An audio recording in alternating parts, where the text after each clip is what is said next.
আন্তর্জাতিক খ্যাতিসম্পন্ন লালন সম্রাজ্ঞী ফরিদা পারভিনের স্মৃতির প্রতি গভীর শ্রদ্ধা জানাতে কুষ্টিয়ায় অনুষ্ঠিত হলো আলোচনা সভা ও সাংস্কৃতিক অনুষ্ঠান। শনিবার রাতে কুষ্টিয়া জেলা শিল্পকলা একাডেমি অডিটোরিয়াম চত্বরে কুষ্টিয়া জেলা সাংস্কৃতিক জোট এই অনুষ্ঠান আয়োজন করে।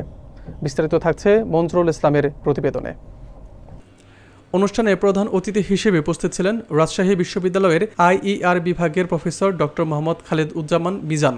বিশেষ অতিথি হিসেবে উপস্থিত ছিলেন অ্যাডভোকেট গোলাম মোহাম্মদ, সাধারণ সম্পাদক Bangladesh red crescent society Kushtia unit, Mohammad Akhtaruzzaman Kajal Majumdar, পরিচালক the Kushtia chamber of commerce and industry এবং সুজন রহমান, কালচারাল অফিসার, জেলা শিল্পকলা একাডেমি কুষ্টিয়া। অনুষ্ঠানে সভাপতিত্ব করেন কুষ্টিয়া জেলা সাংস্কৃতিক জোটের সভাপতি আব্দুর রাজ্জাক। প্রধান উপদেষ্টা হিসেবে উপস্থিত ছিলেন পরিমল থিয়েটারের সভাপতি পারভেজ মাজমাদার, অ্যাডভোকেট সুব্রত চক্রবর্তী এবং জাতীয় সাহিত্য ও সংস্কৃতি সংসদের মোহাম্মদ তহিদুর ইসলাম। এ সময় নির্বাহী পরিচালনা পরিষদের আহ্বায়ক হিসেবে ছিলেন মোহাম্মদ আব্দুর রাজ্জাক, যুগ্ম আহ্বায়ক অধ্যাপক শফিকুর রহমান, সদস্য সচিব রবি হাসান, যুগ্ম সদস্য সচিব এস রুশদি ও মতিন খন্দকারও উপস্থিত ছিলেন।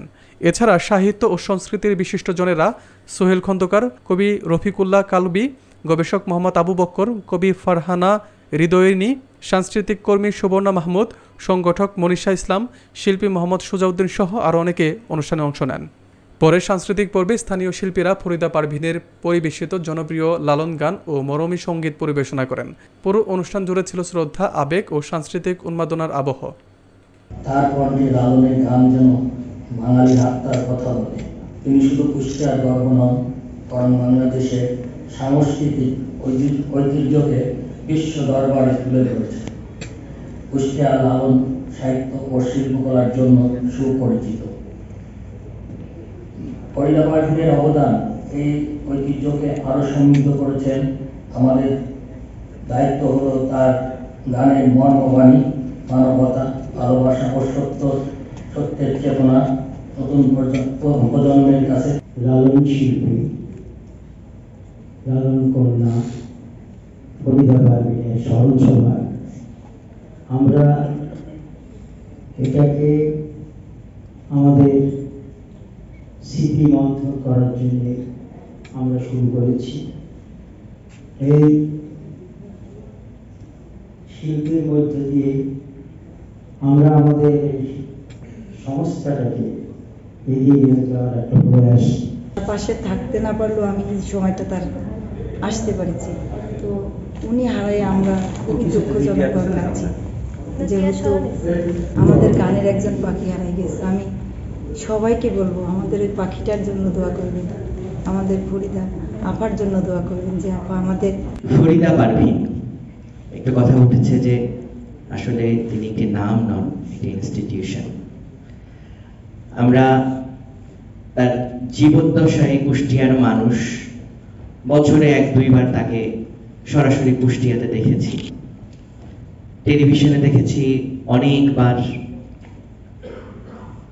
আর হৃদয়ে ধারণ করেছি কতটুকু। ব্যক্তিগত জীবনে আমি খুব কাছের থেকেই দেখেছি যে অত্যন্ত পরিপাটি পরিচ্ছন্ন একজন গায়িকা ছিলেন, একজন মহিলা ছিলেন, এবং তার এই যে লালন সঙ্গীতকে পরবর্তী প্রজন্মে অর্থাৎ 90, 80, 90 দশক থেকে শুরু করে আজ পর্যন্ত ফরিদা পারভিন নতুন প্রজন্মের কাছে লালনকে, বাউলকে তুলে ধরেছেন।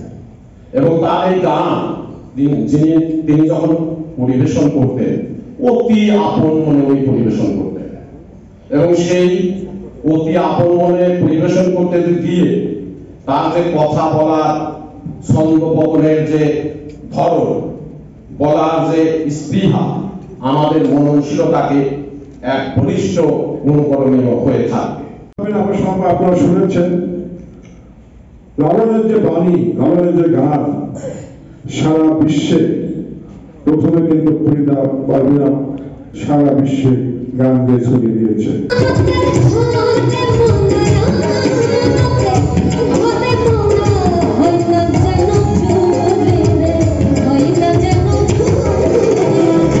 মনে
চ্যানেল A1 হৃদয়ের স্পন্দন।